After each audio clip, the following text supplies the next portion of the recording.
So if you've seen a few of these before, you probably know where I'm gonna come in with this. The big questions, and the biggest question, in my opinion, the most interesting one is, of course, who are you?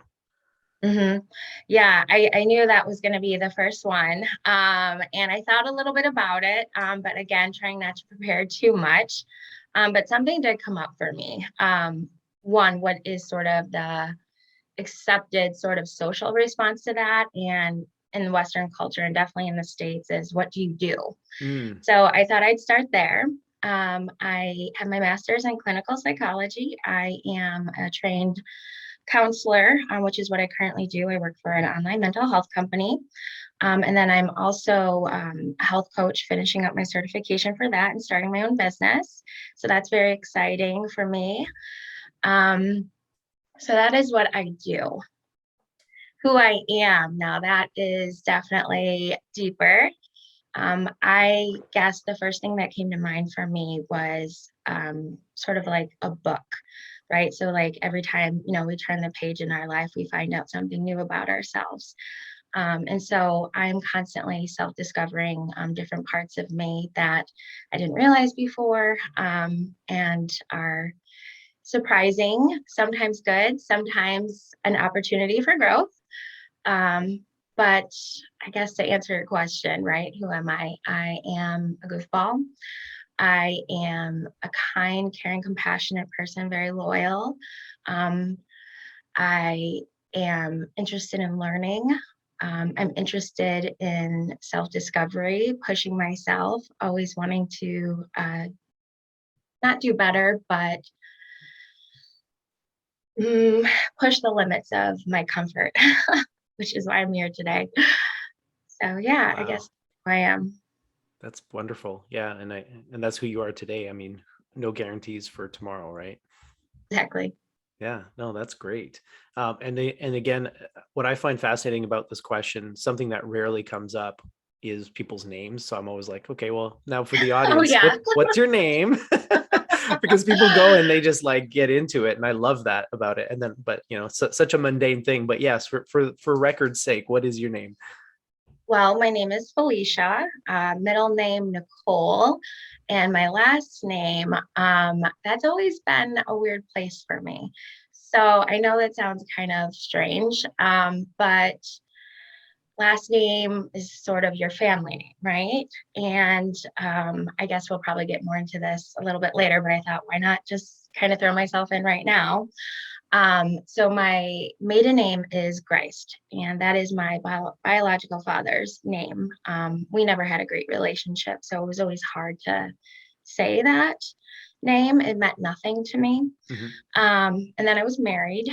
That was a tumultuous relationship.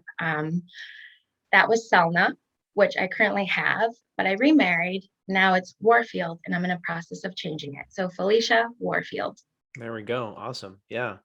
And it sounds like we have a lot to talk about, and I'm having a hard time figuring out where to start. So I think, to be completely honest with you, family of origins is always a huge piece in people's lives and on their journey to who they are today. So I don't know if you want to start there. It sounds like there's obviously something to unpack. Always, right? Everyone has their origin story. Yeah. So yeah, I was born in 1985, so I'm 36. I was born in Detroit, Michigan. I lived there for the first few years of my life, and then I moved out to the suburbs of Detroit. Stayed there for a while, had my teenage life, um, and then around my late 20s, I moved over to Chicago for graduate school, and now I find myself in Indiana. For a really long time, it was hard for me to remember large portions of my childhood. What I understand now is sort of a trauma response. Mhm. So my brain just really trying to protect me from some really uncomfortable places in my past, which, is definitely an opportunity for healing, but really important to take that slow.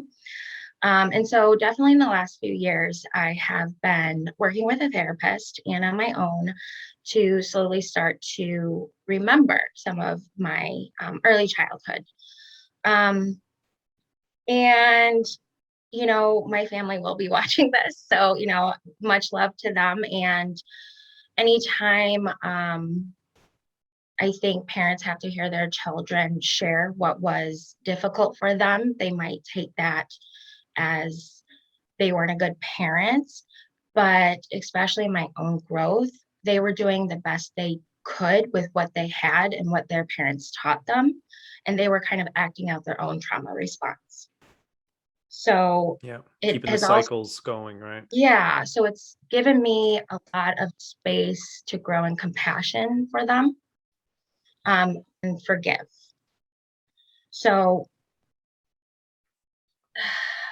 there was a lot of how I perceived it, right? Because as a child, really, you're just trying to learn how to navigate the world. You want to feel safe and comfortable. And you're learning how you fit in and what relationships are and how to interact with others. And I don't know if I was always modeled that in a super healthy way. There was a lot of emotional abuse, some physical, a little bit of neglect. And,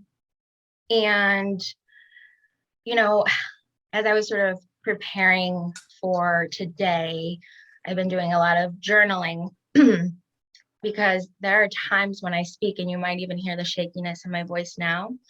It feels like a bubble. Like I can't even sometimes get the words out. And I've been curious, like why, like it's almost like this physical and then also energetic blockage that makes Mm. it hard to express myself. And one thing over the past week that I've discovered, um, when I was young, probably some between like the age of like 6 to 12 were the ones that are starting to come back most for me. I was not not encouraged, definitely not, but punished for speaking. Mm. I was frequently sent to my room, isolated. The only time I was allowed to come out was once everyone else was done eating and I could eat, or like big family events. I was grounded for days, weeks, even months at a time. And if there was communication, it was frequently aggressive or passive aggressive. So there was never this space where I could share my perspective. The only time I was sort of accepted or felt safe was when I was alone by myself or Mm. being quiet and invisible. Wow. So, especially when I was in spaces with people, I seemed to survive the best or get along best when I sort of like fell back into the shadows a little bit Yeah. and observed. And I think that started sort of this trauma response, which again, like I'm just coming from my own personal perspective. But like one thing, who I am, I would consider myself an empath.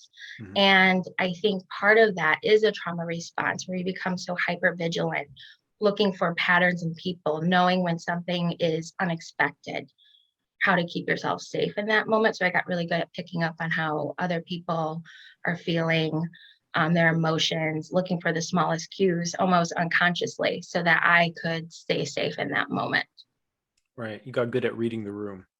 Yes, Yeah. very You had much. to, right? Because in some sense, your safety and comfort depended on it. Absolutely. Yeah. Wow.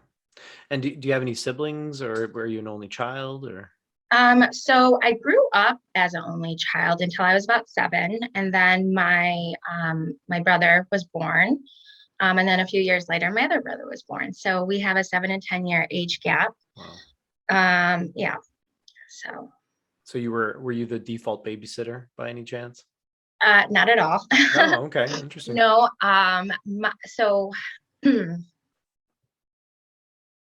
was very protective over my brothers. I would often be told by my parents that you're not their mother. Um, and a lot of times I found myself trying to, and I mean, again, I was like so young, 7, 12 years old. You don't know what you're doing really. I was really trying to buffer them from Hmm. the experience that I had. So I would get in the way, or I would speak up if my brothers were being punished for something. And that redirected a lot of Yeah. the anger onto me for sure, Yeah. but I wanted to take it so that they didn't have to experience it. Wow. Yeah. So there's many layers to this origin story that you're describing. Yeah, and I guess if we're digging in deeper, right? So my biological father, he pretty much was never around. My mom remarried when I was about 5 or 6, I can't remember, to my stepdad. And with my biological dad, I mean, this isn't like I'm not an exceptional case here, unfortunately. He would pop in and out of my life depending on who he was dating. He married one woman who was a very motherly figure. And so like I ended up seeing more of him, more so because she would come and get me Right. and we would hang out. But he would promise, like, yes, I'm coming to pick up Felicia. I would get all my bags packed, waiting, and he would never show. Wow. And this continued throughout, my whole early childhood. And I remember, and we've had several conversations since adulthood, and he never takes accountability or responsibility for that. He would just always say, well, it's something you'll understand when you're older. And then I'm older, and he's still deflecting and blaming other people. And so again, that was a hard one to forgive and create space to show compassion. But his own origin story, lent to that behavior. Of course. And it wasn't me. And I think for a long time, like when you grow up thinking that your own parents don't want you, Yeah. that really distorts your self-image, confidence, your importance or worthiness, Hmm. society. And so you try to compensate in other ways because those feelings are intolerable, Yeah. right? And so you have to sort of build other things on top of it: shame, judgment, guilt, like everything coming back to yourself, right? So Yeah. if someone doesn't, like, this is again people pleasing, right? So if if what you do everything you can to make sure people are safe, Hmm. happy, almost trying to control their emotional response in a way. And if Yeah. something goes wrong, which of course it always does because everyone's their own person, it's somehow you My take it on, fault. oh, I did, as your responsibility. Wow. Yeah, and I was just about to ask you because in your email, one of the things that jumped out at me was the label of people pleaser. Yeah. Something that I'm familiar with and I've observed quite a bit in my life. I have a ideal laboratory conditions to study this, or I've had the ideal conditions with my wife for the last many years, and she's come a long way. But what you're saying is it rings true, right? When you're in a household where you're never sure when you're going to get the next one, you're, like you said, as a defense mechanism, you try to control other people's states of happiness. You try to please them so that you're protected when they're not Yeah, going to get mad at you or, whatever, yell at you. So absolutely. yeah. So that's something that you've become aware of recently. You've always been aware of it. How's that been Mm, for you? no, no, no, no. That is very recent. Okay. Yeah. Good. Good. I want to see how um, fresh we're talking.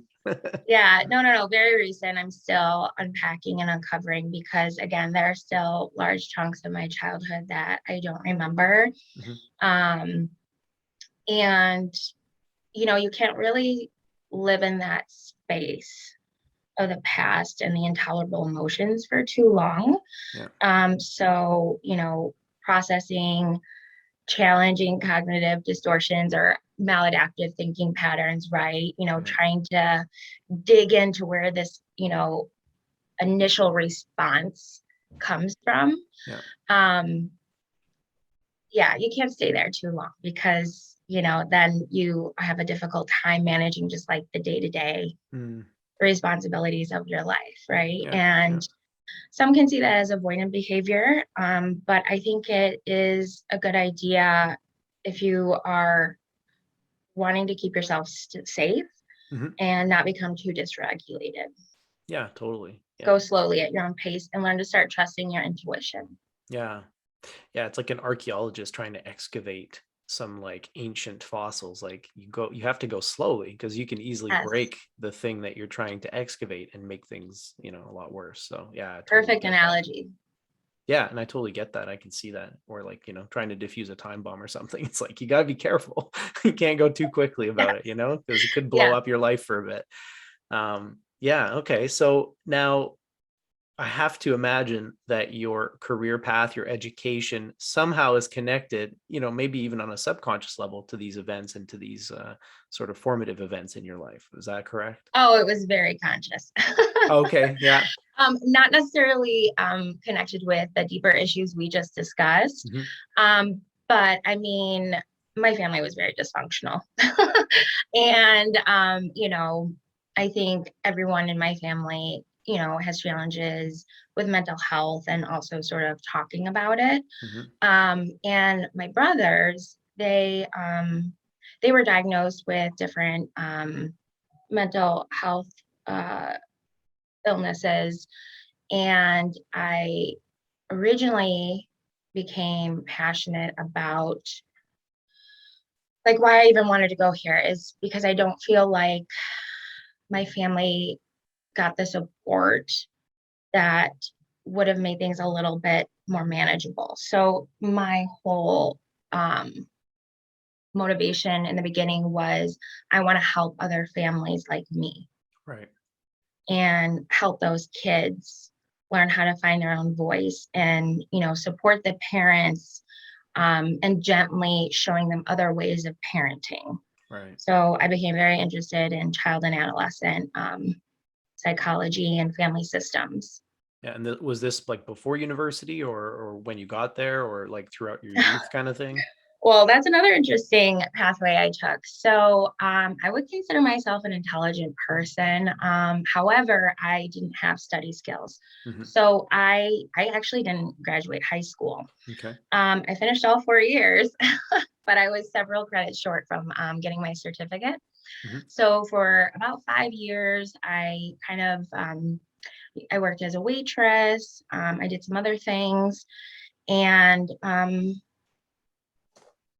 I think it was about 23. I ended up getting my GED. I was actually in an abusive relationship at the time. And one of my really, really good friends, I love her dearly to this day. She was always my cheerleader.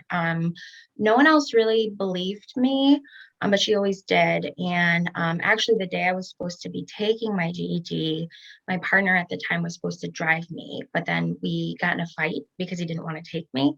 Mm. And things got physical, and I ended up running out of the building and calling her, and she came right away and picked me up and took me to take my test. Wow.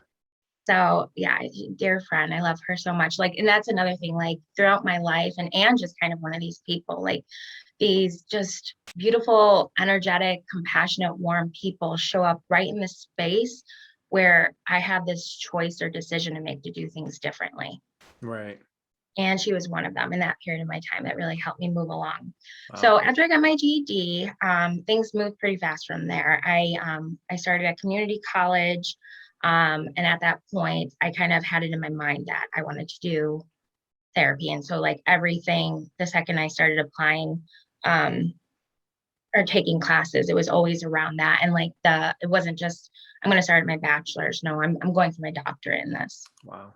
That didn't end up working out. I ended up But you had leaving a with my target. master's. Yeah. Yeah, yeah. There was like this sort of tunnel vision focus. Yeah. And part of why I felt like I wanted to get the doctorate is because, see, I'll show you I am smart.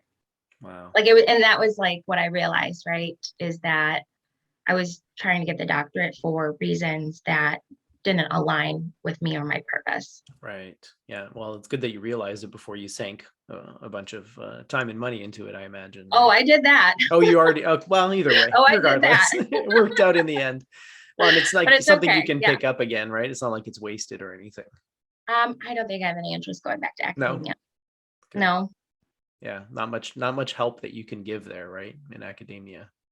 I just don't fit in with No. the structure that they have.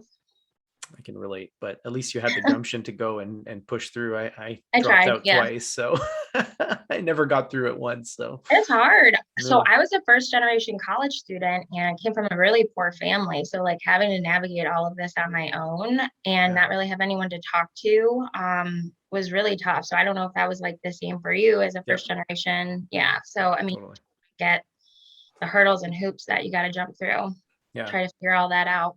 Yeah. I mean, and I, I managed to get through sort of that part of it. It was just killing my soul to be in university. And like some of my, again, philosophy, spirituality, psychology, all the things that I love now and I read and I have, a great understanding of it, I think. Um all of that I fell in love with after college. Because when I was in college taking those courses, it was like I hated it. I thought it was the stupidest thing ever. Yeah. And so it's just the way it's framed. I think for me, it just didn't work, didn't capture my interest. What do you But think? I guess I want to better understand that. Like mhm. what about how what it was it framed that turned you off? Well, I think the lack of framing, the lack of context is what really turned me off. There is no attachment to real life. There was no attachment to anything practical. So, for example, philosophy, right? If you are in philosophy in academia, it's all abstract. It's all these like, moral arguments that are totally removed from reality. But when you actually study philosophy and try to live it, it's like, oh, wait a second, this is like a toolkit for my real life where I can actually use what I'm learning to literally improve my experience of living measurably. And it was never even discussed in that context in college. You know what I mean? Same with psychology. I mean, the understanding that you gain of your own self through psychology, immensely powerful.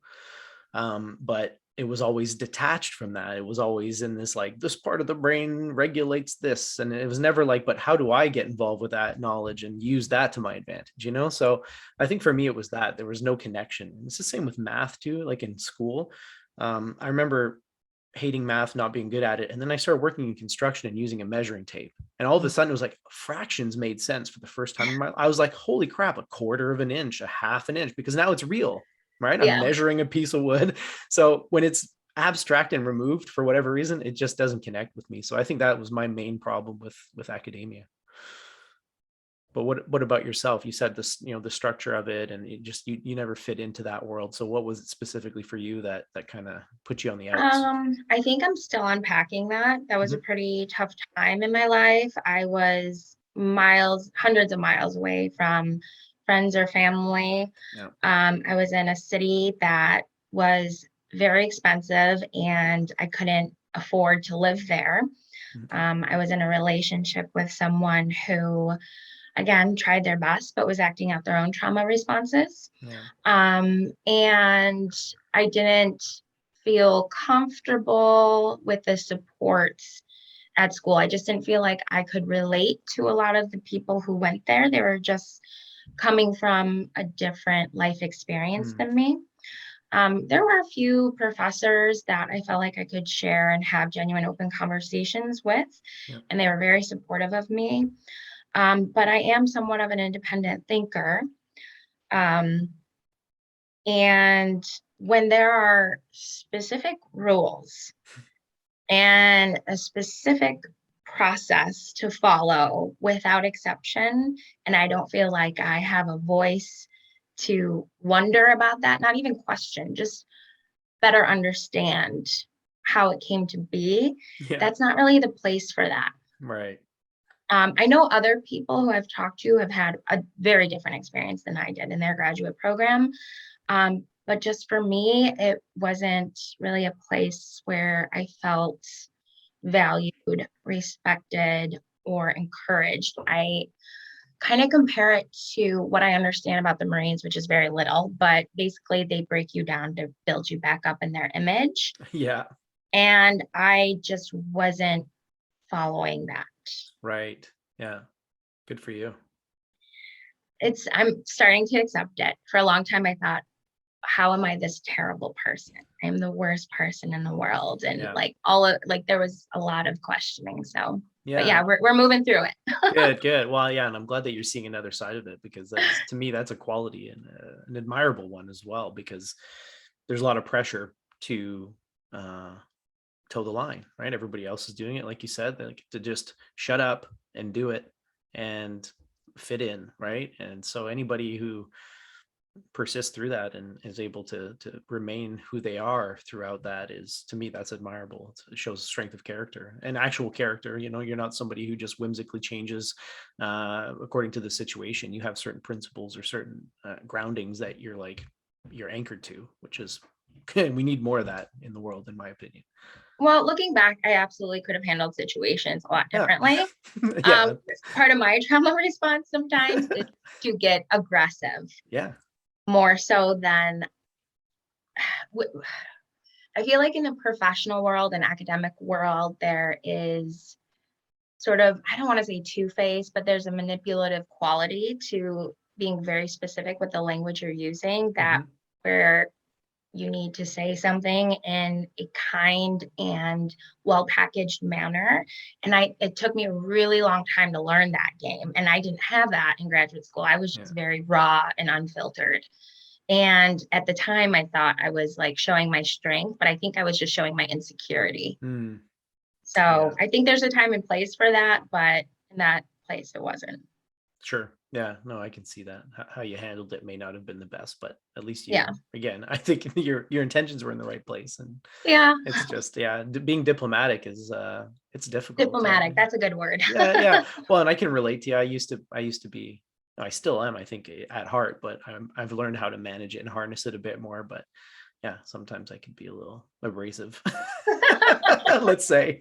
Yeah. And like you, I used to count that as a quality and a strength, and I used to pride myself on it. So, but you grow, you learn, and you start to realize certain things about yourself that maybe aren't as good as you thought initially. Right. Turning that page, right? Yeah, Oh, exactly. Oh, wait, spoiler alert. That's not a good quality to have. Oh, interesting. I didn't know that. Last well, page. and I guess like I see these sort of negative or bad qualities, behaviors, thoughts, whatever, as everything has a good intention, right? So like at one point in time, that served me in some way Hmm. to be like that, right? Yeah. So thinking back to like my younger years, like my stepdad was 6'2", huge guy. He was very deep spoken and very stern. I had to show no fear Yeah. with that. And well, I felt like I did. Like I would go toe to toe with him. Like I'm, 4 foot nothing, looking straight up into his eyes. Like, what are you gonna do? Yeah. So I mean, yeah, I definitely gave my parents I don't want to say a hard time, but yeah, I challenged their trauma responses. Yeah. There you go. And it's usually how it goes, right? I mean, it's like a play, right? You read the lines, the person reacts according to script. Sometimes it feels like there is a script because it's like you can almost predict word for word how they're going to respond to things. And even when you know about it, sometimes you can't help yourself. You just you get into the pattern, Yep. into the play, right? So Yep. That's yeah, that wow. unconscious sort of actually I know you aren't a huge fan, right, of sort of biological factors that are going on in your brain, but I'm sure you've heard of like the limbic system, right? Of course, yeah. So that's like, that's where we store our emotional memories, and it helps regulate, our emotions. And, so when you have this experience several times, you almost just automatically respond, Yeah, right? And yeah. so that's just part of the challenge of, trying to grow into a bigger person, is recognizing that these responses kept you safe in the past, Hmm. but they're no longer serving you and where you want to go now. Yeah, and try not to judge yourself for Yes. having responded that way time and time again, countless times Yeah. in your youth. Yeah. Yeah. Wow. So, in terms of your education, in terms of your practice, do you come at it from a certain specific background? Like, for instance, like cognitive behavioral therapy is your main thing, or do you have more of an eclectic approach? Like, what's your toolkit like in terms of counseling and therapy? Well, as I always tell my clients who I work with, or my clients with health coaching, it can be very powerful to have a diverse toolkit. So Hmm. I would say eclectic. Yeah. An analogy I like to use a lot is an actual toolkit, right? With like different tools. You wouldn't use the same tool for different projects, Yep. right? You wouldn't use the same therapy technique with different people in different contexts. So you Right. have to take a step back, see what's going to be most beneficial, supportive for them, and then figure out, okay, what am I going to do here? So I do like CBT. I think it can be helpful in like neuropsychology to normalize and validate a lot of people who are carrying around shame and guilt and kind of need sort of that or want deeply a scientific reason for what's happening and that they're not crazy or that they're the only ones sort of going through this or having this issue. Like, no, your body and brain have responded in this way for this reason. And this is completely normal, especially when I'm describing like the stress response, like that fight, flight, or freeze, Yep. sort of taking them step by step, what happens with the body. Yep. And then also, it can be helpful when I'm trying to explain why, like meditative practices or progressive muscle relaxation, self care activities, why that's important. Oh, it activates the parasympathetic nervous system, and Right. that's your body's natural relaxation. So, like, being very clinical, I guess you could say, in that way can really help people sort of buy in Hmm. to what I'm doing, right? If I just say, okay, meditate or practice mindfulness, they're going to be like, okay, that's Yeah. Why? pseudoscience. Or, Yeah. yeah, like, what is this going to do? How's this going to solve my problems? Right. Yeah. And that's the thing, though, too. Coping skills don't solve your problems, Nope. they help you manage yourself through that moment. Hmm. Yeah. So, but also, too, I have a very person centered approach. So, I collaborate with folks. I don't want to come off as like, I'm the expert, I have all the answers. Tell me your problems, and I'm going to fix this for you. Right. Every step of the way, I'm checking in with them to see like what your goals are. What do you want to work on? Maybe we can try this, like put on your detective hat, try these things. How does that work for you? I want them to learn to start trusting themselves Hmm. to not only identify, but then find their solutions. I see Right. myself as, yes, a healer, but also a coach and a guide in a way, really. Yeah. Yeah. Well, I mean, that's the way, to me, that's not just the way to view yourself. It seems to be the reality of it because you could give people the tools, you could coach them through all of the practices, but unless they do it themselves, it's Mm-hmm. not going to lead to lasting. Like you can't fix anyone. You can just basically help them fix themselves, essentially, is what seems to be the case. Yeah, because without the willingness to do the work yourself, no one can really fix you. Right. It's like it's inside you. Like what, 100%. And you that's know? why I feel like leading with a person centered approach, where you kind of put the client in the driver's seat, Yeah. it helps build accountability, Yeah. I think. Yeah. No, that's a great way to do it for sure. Another thing that you had mentioned in your email, and I'm not sure if we've already covered this or not, but you had mentioned something about chronic health, because I know now Yeah. you're a health coach. It's not just psychological now. Obviously, health I think is a multi-layered proposition. So why don't you tell me a little bit about that and your background in the health piece of it? Sure.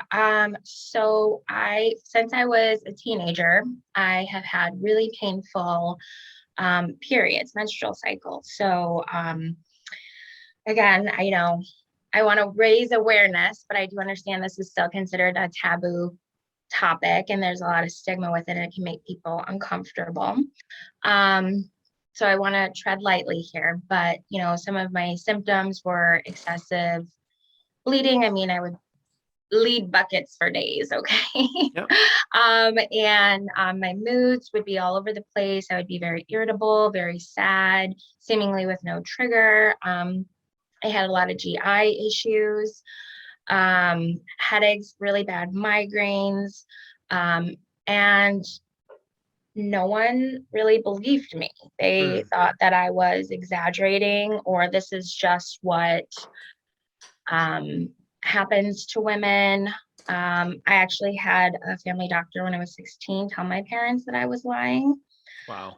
Um, And yeah, that was tough. And so throughout my late teens and early 20s, I've just been, I went to several different doctors trying to figure out what was going on. And it wasn't until my early 30s I found a doctor who did an MRI in that area, and she found fibroids, which are benign tumors. They can either be inside, outside, or in between the layers of your uterus. Mhm. So I had surgery to remove those, and my symptoms got a little bit better, but I was still having a lot of issues. Another thing too, fatigue, Mm. pretty intense pain in the pelvic region.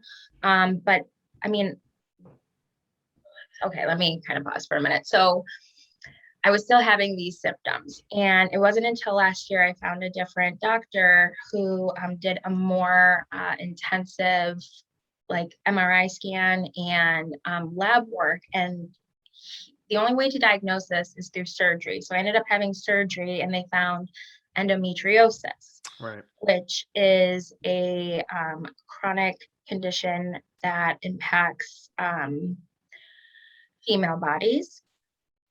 And basically, I think that the scientific term, it's when uterine cells grow outside of the uterus, but Mm. they have the same menstrual cycle. So, but I Okay. mean, so you're basically internally bleeding. I also had ovarian cysts. And so those were removed and they helped a little bit. But I still was having issues. Just everything that I described before, plus like a lot of fatigue, brain fog. It was just really hard for functioning day to day. And I just felt like every day I was climbing this uphill battle. Yep. And I was beating myself up like, why am I not like thinking I'm a hypochondriac or something, or that if I was just stronger, I could I could do this. No one else seems to have this issue. I've never heard anyone else talk about this. But then once I was diagnosed with endometriosis, I found this huge online community Yeah. that existed that I had no idea about. And finding out that 1 in 10 women are diagnosed with it, and probably more who don't get treatment, takes an average of 7 to 10 years to be diagnosed because there's a Wow. lot of medical gaslighting in the community. Um, there is no cure for it. Surgeries can be helpful. A lot of times, Western doctors want to put you on birth control. Again, though, that's not a cure. And I have a lot of thoughts about that, but that's fine. We're about We to won't get go into there. that. Yeah. Oh, all right. Yeah. And so I'm like, okay, what are things that I can do that empower myself through these symptoms? And so I just have been digging in deep. There's a lot of diet, movements, and mindset that can really help you manage symptoms. I'm not saying that works for everyone, right?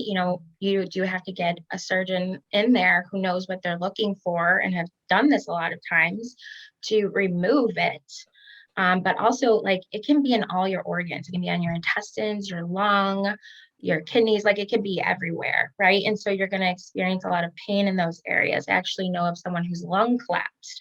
So, like, people say it's a painful period, but it's really not. It's a whole body condition. And I don't think they've classified it yet, but I think it's some kind of like autoimmune condition. But basically, there's a lot of excess inflammatory stuff going on. Mhm. I'm still learning more about it. But anyway, so this sort of led me into my journey of being a health coach because I was a in-home therapist, and I was just driving all over the place. I wasn't eating correctly. I wasn't getting the rest I needed. I was working with a lot of trauma clients, and I was And you're an beyond burnt empath. out. Yeah, I was beyond burnt out, Yeah. and my health was just getting really, really bad. And I'm like, I need to step back. What do I need to do differently? And it's sort of this health coaching program just sort of fell into my lap. And I don't know if it was impulsive or what, but something just clicked in me. I was like, this is where I need to go. Yeah. And yeah, I did that back in March, and I'm almost done. So it's cool. Nice. Good for you. Yeah. Yeah. And what you hit on is something that I've spoken with many people about. The sort of that healing is like a multi-layered proposition. It's not, you can't just treat the physical symptoms. Sometimes you can, but very rarely. It seems like there's always a psychological or a spiritual component as well. and that sometimes, psychological trauma can manifest as physical ailment. And when you get to the trauma, the physical ailment improves, or in some cases it just goes away. I mean, I've seen that happen before too. So, Yeah, I um, want to cut you off for a second there. yeah, There's go something for I it. just want to mention, and I think I didn't, this is one thing that I didn't learn in my graduate program. Some professors kind of touched on it, but like, I don't know, in my experience, both, just living in the world, and also, in academia, we treat the mind and body as two separate things, when Yeah. in reality, they're so fully integrated. And I think, so one thing that really hurt me for a long time is I was told that my physical symptoms I was experiencing was somatic, Hmm. which is a nice way of saying that's in your head. Yeah. Okay. Yeah. And so that's like part of gaslighting, Yeah. right? And so I just always want to be really careful whenever I'm talking about how like diet, movement, and mindset can help with the physical symptoms. Hmm. That's not to say that this is in your head or that you're doing something wrong, because that's Absolutely. absolutely not the case. There's definitely something going on there, Hmm. but you're not helpless here. Right.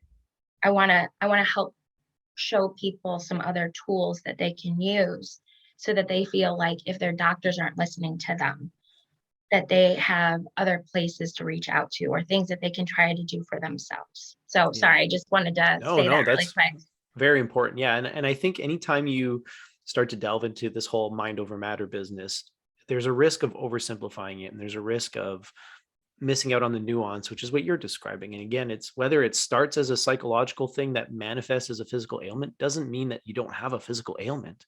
That's the whole point. It's just that there's more to it than just the physical piece in many cases, maybe in all cases, I don't know. But um, and even if this whole notion of, oh, it's all in your head, well, then help me with that, because it's not like you're willingly experiencing this excruciating pain every month. It's not like you're like, if your mind is manifesting that, shouldn't you be curious about how we can do something about that? Because, Well, any way so, you dice it, it's not like you're making it up. and this is why I haven't fully figured out how to articulate this, but this is why I've had a growing discontent with Western medicine. We're so hyper focused on specialization Mm, that, you know, I'm not saying that they're doing something bad or wrong, but especially I feel like when it comes to chronic illness, or at least some chronic illnesses, you can't treat it with birth control. You can't just treat it with pills, right? Like now we're just doing symptom management and they're using the tools that they have, yeah. but for whatever reason, the narrative or the dominant conversation is that this is the only legitimate way Yeah. to manage these issues. So like in my personal experience, I really became disillusioned with doctors. I saw a psychiatrist who was also a therapist, and I wasn't planning on taking medications. But by the end of like the 6 months I was working with her, when I was full in an abusive relationship, huge stress with school, and then also my own physical stuff going on, she had me on 6 different medications, two of Wow. which were psychotropics, and the other were to treat the symptoms associated with them. Right? Wow. I know. I like, and if we want to be on medication, there's nothing wrong with that. Absolutely. But like for my other physical symptoms were ignored and got worse Yeah. because they weren't being addressed. Right. Well, and I think ultimately we're never really addressing the underlying cause. We're always addressing the symptoms, but the symptoms are, again, they're symptoms. What's causing the symptoms? No one's really interested in getting to that, because especially in your part of the world, and no offense, but where profit is the unbridled number one motive for everything, including healthcare, well, that's a really bad model if we cure you, because we can't make money off of you anymore. Shareholders won't like that. So it seems to me that all we're doing, we're not, certainly I'm not judging or attacking doctors themselves, but the system and the structures that they've inherited are deeply flawed, and people's health has very little to do with healthcare these days. And I don't think that's very controversial to say. I don't think so either. And and that's why health coaching is starting to become brought up more as a legitimate profession. Before, I think people saw it as maybe like an multi-level marketing kind of thing, Mm, coaches coaching coaches, or some coaches unfortunately like practice outside of their scope. It's mhm, not a regulated industry, yep, so you have to be careful. But one thing with, doctors, they're reaching out to health coaches more because we do consider a holistic approach, right? yep, People are given medications, but they're still sick. Well, what else is going on there, yep, right?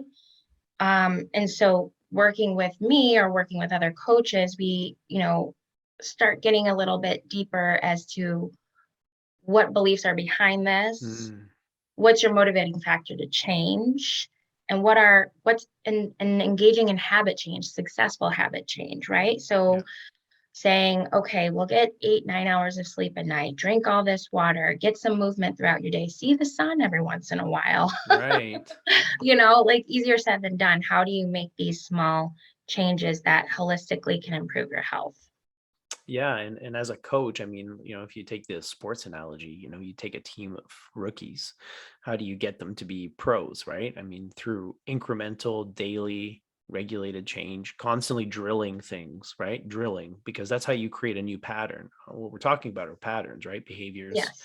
not only physical behaviors, mental behaviors, emotional behaviors, right there. It's all behavior in a sense.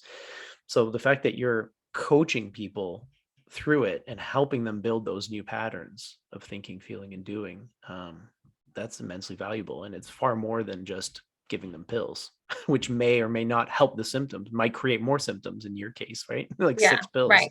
Yeah. And everyone's different, right? Like if you're a diabetic, you need to take your insulin. I'm not suggesting that you don't. Think your way um, through it. Mind over matter. Definitely right. not.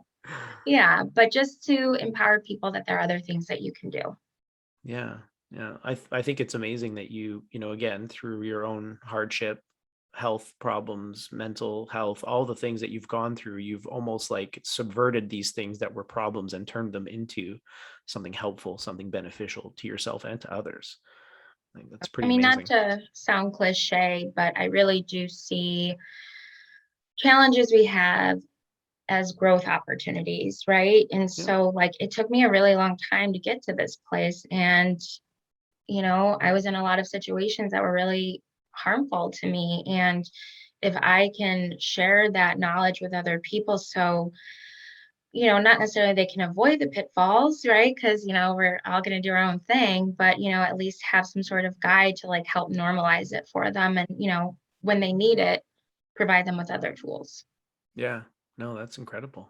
Good for you. Good Thanks. for you. So the health coaching thing, you said you're almost done, or you've almost become certified. What's your timeline on that approximately? Yeah, about a month or so. Um, Part of my training. So I've pretty much done all of the academic material, I guess, like all the training. Mhm. But I have a couple of more sessions meeting with my own supervisors. I'm also doing practice clients right now. Oh, cool. So finishing that out, and then I'm gonna go ahead and take the certification, Good for you. hopefully by the beginning of the new year. Excellent. Yeah. And do you have a website or anything for your other, I guess, are you employed or self-employed for the counseling? So we're considered independent contractors. Okay. Yep. So I'm not going to talk about that company because I'm not Yeah. sure if I can or Yeah. not. No worries. No worries. Yeah. But I am actually in the process of building my health coach website. Perfect. Um, and you can find me on Instagram at Coach Felicia 90. And my email is Felicia at healthcoachfelicia.com to learn more about having a conversation with me and how I can support you. Yeah. That's awesome. Good. I'll plug all that info in the description below. And yeah, Okay. I'd love to chat with you in a couple months once you've got your business up and running and see how you're doing, and personally and professionally, and see, get some updates from you. Thank you, Ollie. It was such a pleasure talking with you today. I appreciate it. Yeah, thanks. And thanks for being candid, and again, for being vulnerable. And I know we didn't dive too deep into the personal stuff. But yeah, if you ever have specific topics that you'd like to discuss and make public again, because I know you want to help others and share information and stuff, I'd love to go along with you for the ride. All right. Thank you so much. Hey, my pleasure. Enjoy the rest of your Sunday, and we'll be in touch very soon. All right. Bye. Cheers.